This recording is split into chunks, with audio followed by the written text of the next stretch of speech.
This is what a state-of-the-art $1,000 rain jacket looks like. Yes, you heard me right, $1,000. And this is what a $30 rain jacket looks like. Kind of looks like a colorful garbage bag to me. But you know what? I actually prefer this one. Now let me tell you why. Today I've come to the wettest place in North America, and it's a little dusty out today. But luckily some rain's starting. That being said, let's put on these jackets and start talking about the interesting quirks and features of each one of them.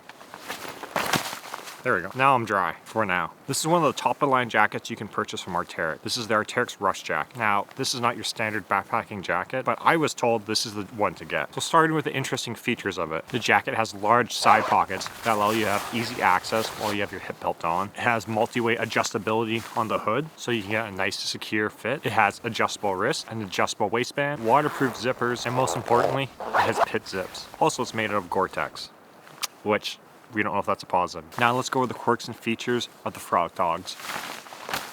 This is the Frog Toggs rain jacket. First of all, it has no pockets. It has one adjustable string that goes around the hood. It has elastics around the cuff, and that's it. Your waistband is free floating, kind of like a little skirt. The zippers aren't waterproof. They have a nice cover over top of it, and there's no pit zip. In the inside of the jacket, the material feels similar to something like a baby's diaper. Frog Toggs has a less than flattering fit to it. It's rather baggy, to be honest.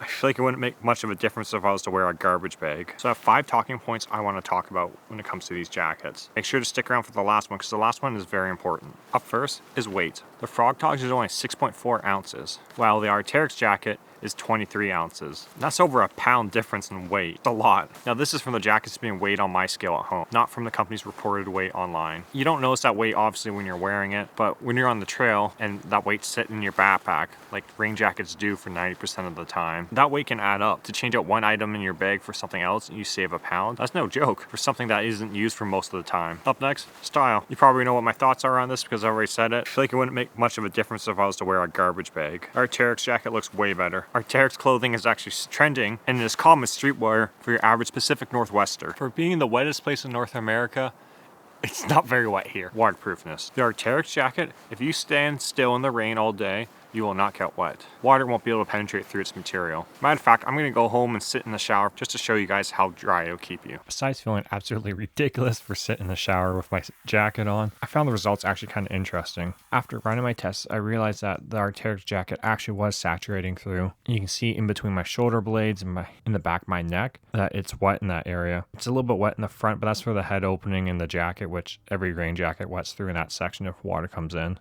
Not too sure why the jacket actually wet through in the back here, because this is the type of jacket that's not supposed to. I'll have to get back to you guys on that. As expected, the Frog Toggs wetted through in the shoulders and neck area. The area that was dripping wet through is in the zipper area. With the Frog Toggs, if you sit in the shower, it's going to wet through. But the question is, how long does it actually take to wet through? It holds up for most of the day, honestly, while you're actually on trail. You're not getting blasted with water for minutes on end, like coming out straight out of a shower head. The thing you have to watch out for, though, with the Frog Toggs is its zipper.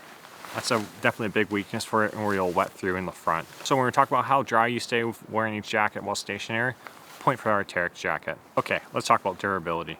So fabric for fabric, the Arc'teryx is night and day stronger. Now the shortcoming I've noticed with the Arc'teryx jacket, in my experience, is its seams. I had a jacket warranted on me. All the seams lifted up on me one day after grabbing it. I'm not exactly sure why that happened. Speaking for Arc'teryx, though, as a company standing behind the product, they replaced it pretty quickly for me. I had to mail in my jacket to them, which cost a few bucks, but then they gave me a full voucher for the value of the jacket at the time of purchase. Now for the Frog Toggs is notoriously known for being fragile and ripping apart, not lasting very long. But by that same logic, it's only $30, so how many Frog Toggs can you get before you have to replace one Arc'teryx jacket? I was told that this jacket was going to be a 10-year jacket and I wouldn't have to replace it in that time, and it'll stand up to all the abuse I throw at it. It's been 4 years since I purchased my original one and a couple years since I've had this one, so that time clock is reset. So we'll see how long this one actually holds up. Last up, and a very important point, breathability. Now with my Arc'teryx Gore-Tex jacket, what marketing has told me is that even when it's raining out, the jacket will still breathe and allow vapor to be released from it. Now, unfortunately, that's just not the case. Once the surface layer of the jacket wets, it can no longer breathe in that area, and that's when you start to have a condensation build up on the inside. It causes you to become drenched once you're actively moving around. Now, Arc'teryx Rush jacket has pit zips, and having mechanical ventilation is awesome because that allows you to dump out a bunch of heat and vapor from there. That's really the only way the Arc'teryx jacket allows vapor to escape. Even though it's promised as being breathability, if you have the jacket zipped up and you're hiking on a day when it's not even raining out with it on, for example, like in a bushwhacking situation, I find I'm getting super clammy and wet on the inside with it on. It's just not able to release the vapor at a fast enough rate as you would when you're sweating and working hard. So that kind of brings everything back full circle. So then you might ask, how's the frog togs for breathability? Not very good. But that being said, having a jacket that breathes while it's raining out is just not a real realistic thing with our existing technology. So you might ask, why do I even bring a rain jacket while on trail? Well, for around camp, it makes for a great windbreaker. And when you're not moving around, it does keep the rain off of you and it keeps you dry. It's once you start moving and you're active and you're sweating and your body's releasing moisture, that's when you have all the issues with condensation. But what is my final conclusion? Rain jackets suck. But you know what? If I'm going on a backpacking trip, I'm bringing the frog togs with me, strictly down to its weight. It's lighter than the Arc'teryx jacket. Now that's for most packing trips. If I was going through a very thick bushwhacking trip, I'm going to be packing this with me so I can put my forearms up and as I go through all the thick trees. As someone that's lived on Vancouver Island their whole life, you're honestly better off with a thick synthetic fleece. That way, even once it's wet, it will retain its heat. And then you can pair it with a waterproof jacket, acts as a windbreaker. So you're gonna be sweating anyways, but at least you're gonna be warm. Typically while you're moving around, you're gonna be fine, even when you're wet, while using the appropriate amount of wet layers.